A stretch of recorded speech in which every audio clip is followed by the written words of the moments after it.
கிழக்கு வாசல் இருந்தால் எல்லாமே சக்ஸஸ் ஆகிடும், மேற்கு வாசல் இருந்தால் எனக்கு அதுவே ஒரு நெகட்டிவாக ஆகிடும் அப்படின்னு சொல்லி மேற்கு வாசப்படி பற்றின ஒரு எண்ணங்கள் இருக்குது. இப்போ வடக்கில் தெற்கில் சூரிய வெளிச்சம் வராது, அவங்களும் நல்லா தான் இருப்பாங்க. இந்த பூமியில் வந்துங்க நமக்கு நல்லா இல்லை அப்படிங்கிறது ஒரு விஷயம் இல்லைங்க. மேற்கு வாசலாக இருந்தாலும் அதில் கட்டக்கூடிய முறை உச்சவாசல் என்பது உங்களுடைய வாழ்க்கை தரத்தை உச்சம் பண்ணுவது தான் உச்சவாசல். சூரியனுடைய முதல் விஷயம் என்னன்னு கேட்டிங்கன்னா, நான் கிழக்கில் உதிக்கின்றேன், நான் கிழக்கை சார்ந்தவன் அப்படின்னு கூட சொல்கிறார். அங்கே போகும்போது நான் மறைஞ்சே போயிடுறேன். அப்போ நீங்கள் என்ன பண்ணணும், இப்போ அந்த மேற்கு பார்த்த வீட்டுக்கு பின்பக்கத்தில் ஒரு வாசல் இருக்கணும். அவங்களோட வீட்டை வந்து எப்படி வச்சுக்கணும், அந்த இடத்துல வந்து நல்ல வந்து நிலப்படியை வந்துட்டு எப்படி வச்சுக்கணுமா, இல்லை அவங்களோட திசைகளை வந்து எப்படி வச்சு? இப்போ மேற்கு வாசலில் இப்போ கதவு திறந்தாச்சு, உள்ளே போயாச்சு. நேராக நேர் பின்னாடி ஈசானி மூலையில் பின்னாடி ஒரு டோர் வச்சு பால்கனி வச்சுக்கணும். பணம் தங்காமல் இருக்கு, பணம் தங்கணும்னா என்ன பண்ணணும்? நான் நெருதி மூலையில் பால்கனி இருக்கிறது குற்றம் என்று சொல்லவில்லை. நெருதி மூலையிலேயே ஓடை போடு அதில் நடப்பது தான் குற்றம்ங்கிற. கல்லாப்பிடிக்கல கை வைக்காதேங்கிற. உங்களுக்கு பணம் நிற்கலைன்னா கீவேட் என்னன்னா 2 பாயிண்ட். பூச்சரும் போட்டி பாத்ரூம் வரலாமா வேண்டாமான்னு கேட்டிங்கன்னா, அதுக்கு வந்து என்னன்னு கேட்டிங்கன்னா, கீழ் சட்டை கண்டிப்பாக வேணும். கொள்ளிட ஆற்றின் நடுவில் இருக்கக்கூடிய ஸ்ரீரங்கம் ரங்கநாதருக்கு 3 காம்பவுண்ட், 6 சுற்றி வரை எத்தனை போனாலும் ஒன்றும் பண்ணாது.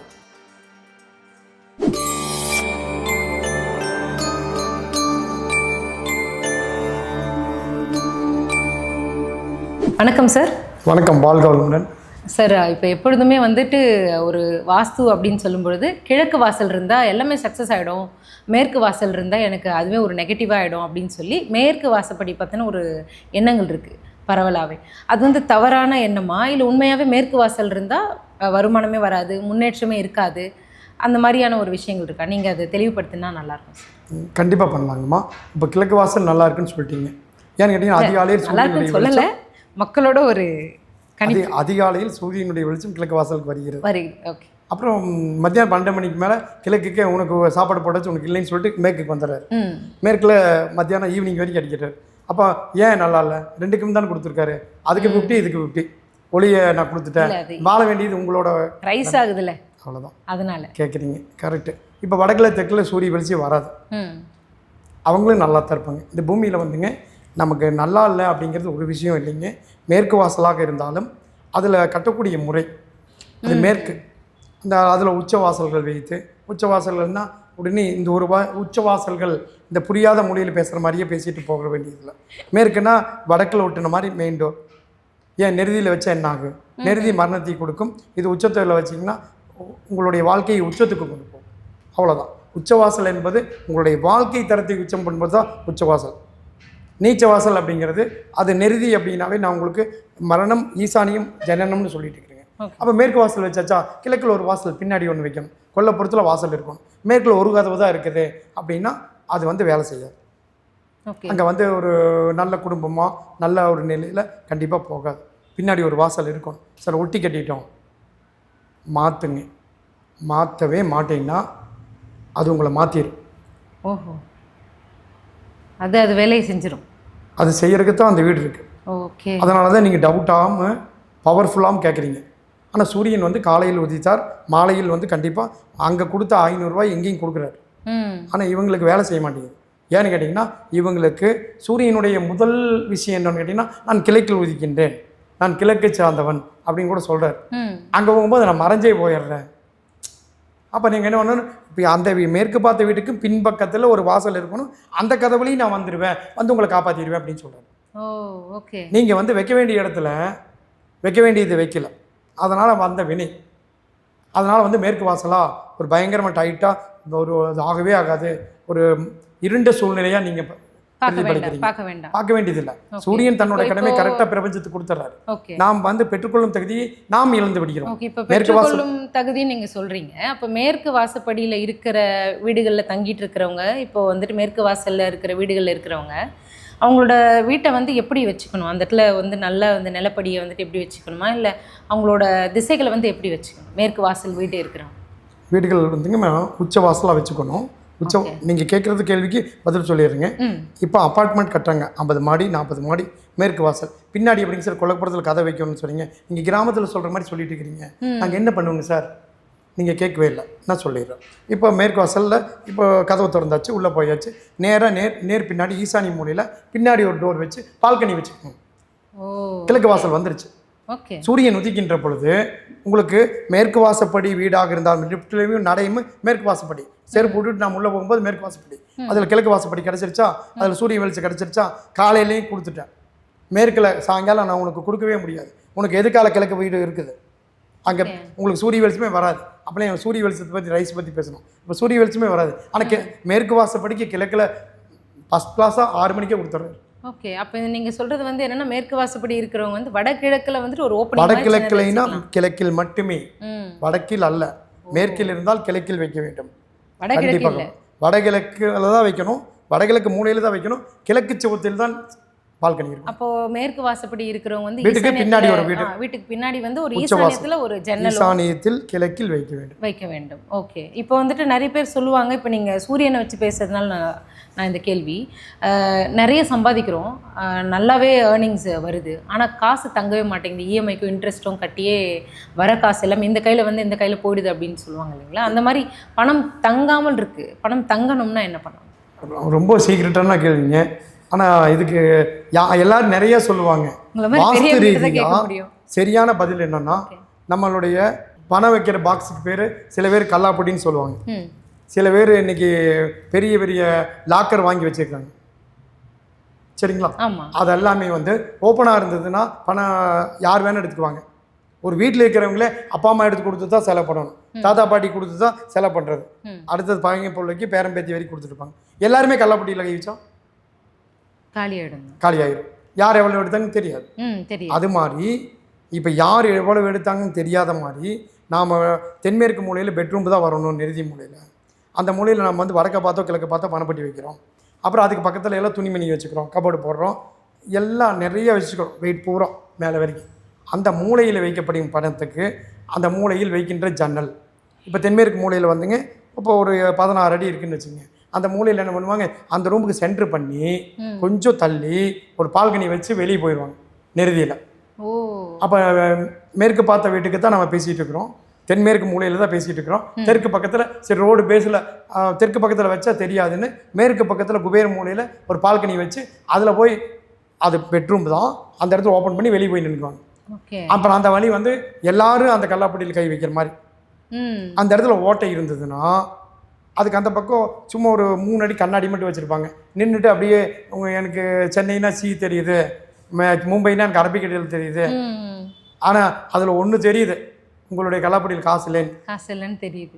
அப்போ என்னன்னு கேட்டிங்கன்னா, நெருதி மூலையில் பால்கனியோ இல்லை சார். ஆனால் தென்மேற்கு சவுத் வெஸ்ட் கார்னரில் பெட்ரூமில் என்ன பண்ணுறாங்க, சென்ட்ரு பகுதியில் பெரிய ஜன்னல் வச்சுருக்காங்க. ஜன்னல் வச்சு அப்படியே ஓப்பன் பண்ணி நாங்கள் தூங்குறப்பவும் இயற்கை காட்சி பார்த்துட்டே இருப்பேங்க.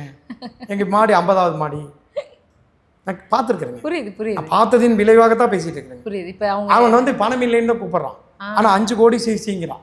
தொழில் பண்ணுறாங்க 50 கோடி, 5 கோடி சார், 1 தான் வாங்கினேன், 2 ஆச்சு, 3 ஆச்சு, 5 ஆச்சு, இது நான் 50 கோடிக்கு தான் தொழில் பண்ண, 50 சிசியே வாங்கிடணும் அப்படி பயந்துட்டு கூப்பிட்றாங்க.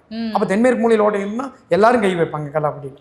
அவர்கள் கம்பெனி எங்கேயோ இருக்குதுமா, அவங்க இருக்கிற வீட்டில் நெருதி மூலையில் ஜன்னல் ஓப்பனாக இருந்ததுன்னா பணம் போயிடும். இப்போ மேற்கு பார்த்த வீட்டில் ரோடு பார்க்கணும்னு சொல்லிட்டு பெட்ரூம்லேருந்து வெளியே நின்று ரோட்டை பார்த்துட்டு இருப்பாங்க. நான் பேசுறது புரியுதுங்களா? புரியுது. பால்கனிங்கிறது வந்து வாயு மூலையில் வெளியே போய் நேராக கடைசி வரைக்கும் நடந்துக்கலாம். நான் நெருதி மூலையில் பால்கனி இருக்கிறது குற்றம் என்று சொல்லவில்லை, நெருதி மூலையிலேயே ஓடை போடு அதில் நடப்பது தான் குற்றம்ங்கிற. கல்லாப்பட்டிகளை கை வைக்காதீங்கிற. புரியுது. இப்பதான் புரிஞ்சுச்சுங்களா? புரியுது. அந்த இடத்திலே ஓட்டை இல்லாம அந்த இடத்த மூடிட்டு வெளிப்பக்கமா வந்து அந்த ரூமே கல்லாப்பட்டின்னு நான் சொல்லுவேன். ஓகே, அந்த ரூமே கல்லாப்பட்டி. ஓகே, உங்களுக்கு கல்லாப்பட்டி சிங்காரம்னு பழைய நடிகர் இருந்தால் அதுக்கு வேண்டி பேசுனேன். ஏன்னு இருக்கீங்கன்னா இந்த வார்த்தையெல்லாம் மறந்துட்டாங்க, மக்கள் தெரியாது. இப்போ இருக்கிற ஜெனரேஷன் 25 வரைக்கும் இருக்கிறவங்களே இந்த ஜோக்கும் கூட பார்த்துருக்க மாட்டாங்க. ஏன்னா இப்போ அந்த குபேரன் மூலையில் காயின்ஸ் போட்டு வைங்க அந்த மாதிரிலாம் நிறைய விஷயங்கள்லாம் சொல்கிறாங்க. அதெல்லாம் தாண்டி இது வந்து க்ளோஸ்டாக இருந்தால் தான் அந்த இடத்துல ஆக்டிவாக இருக்கும் இல்லைங்களா? இல்லைங்க, அதையும் தாண்டி தான் ஜன்னல் ஒன்று பால்கனி ஒன்று ஓகே. இப்போ அந்த இடத்துல பால்கனியே வராம இருந்தா? பால்கனி அதை தான் வைக்க வேண்டாம்னு தான் சொல்கிறேங்க. நீ வைத்து கொள்ளுங்கள். வாய் மூலையில் போய் 6 அடி பால்கனி கொடுக்குறீங்களா, நேராக கிழக்கு பகுதியில் 7 அடியாக பால்கனி கொடுத்துக்கோ. வீட்டை கட்டு, வாஸ்துப்படி கட்டு. ஓகே. வாஸ்துப்படி கட்டுனாவே வாஸ்து பிளான் சார். நம்மளுக்கு படப்படம் நடிக்கிறாங்க, பண்ணியாச்சு சார், இப்படி சார் அப்படி. நமக்கே கொஞ்ச நேரம் அப்படியே கண்ணை கட்டி காட்டில் விட்ட மாதிரி இருக்குங்க. அப்புறம் ஓ இப்படியாம்மா, சரிட்டு உனக்கு பணம் வேணுமா வேண்டாமா அப்படின்னு கேட்டான்.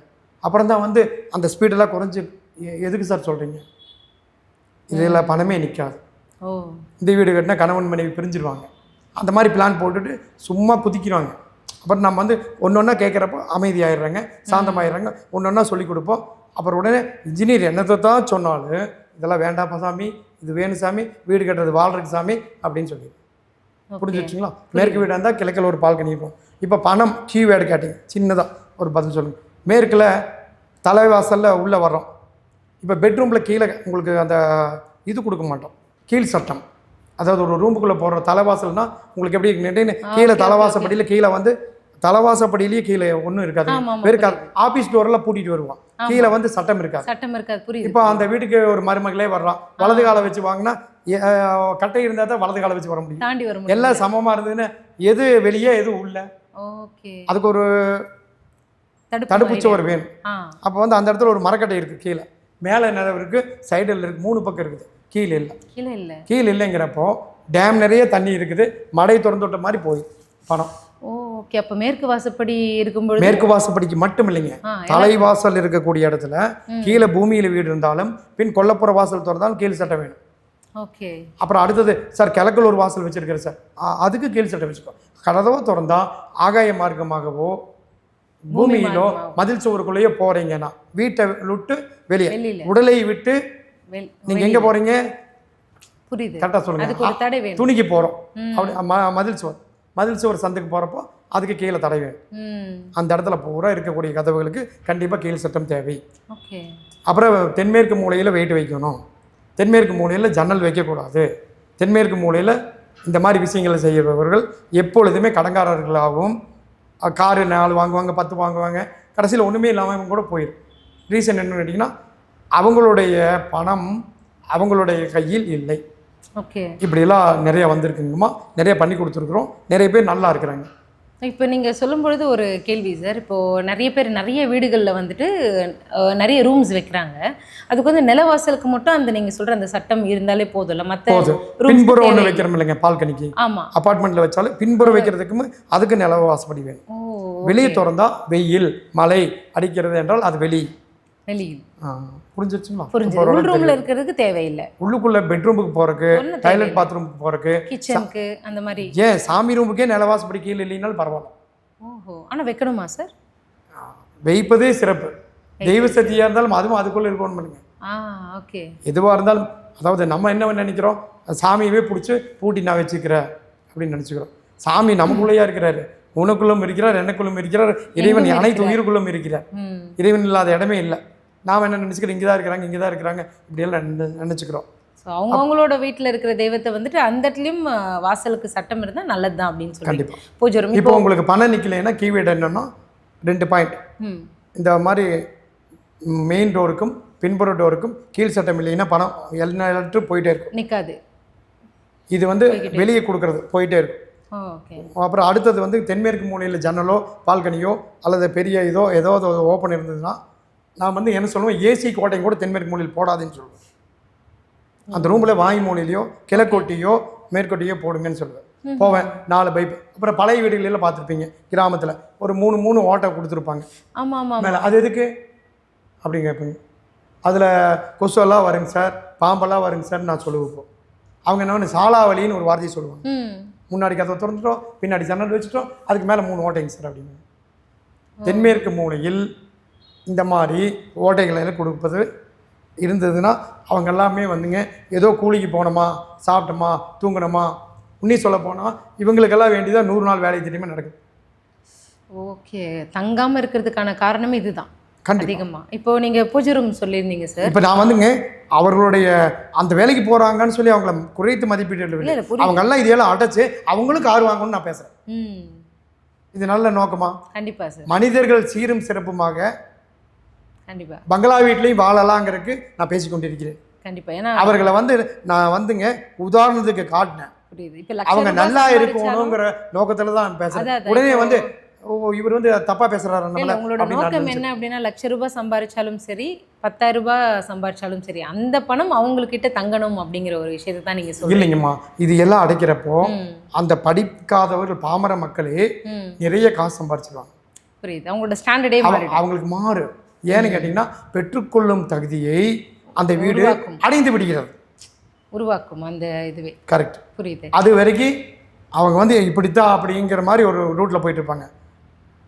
அதுக்கு மேல என்னை தாண்டி அப்படியெல்லாம் பேசுவாங்க இல்லைங்க. அப்போ அது வந்து புரியுது சார். இப்போ நீங்க சொன்னீங்க இந்த பூஜை ரூம் விஷயம் வந்து சொன்னீங்க. பூஜை ரூம்குள்ளே இந்த சட்டம் இருந்துச்சுன்னா அந்த சக்தியும் கூடுதலா இருக்கும் வீட்டுக்கு அப்படின்ட்டு. இப்போ இந்த பூஜை ரூம் ஒட்டியே வந்து சில சுவர்கள் ஒட்டி பாத்ரூம்லாம் வர மாதிரி இருக்கு இல்லைங்களா? அதெல்லாம் வந்துட்டு எப்படி எந்த மாதிரியான பலனை கொடுக்கும்? ஏன்னா அப்பார்ட்மெண்ட் டைப்பில் வந்துட்டு இந்த பக்கம் பூஜை ரூம்னா அந்த பக்கம் பெட்ரூம் வரும், இந்த பக்கம் பூஜை ரூம்னா அந்த பக்கம் பாத்ரூம் வரும்.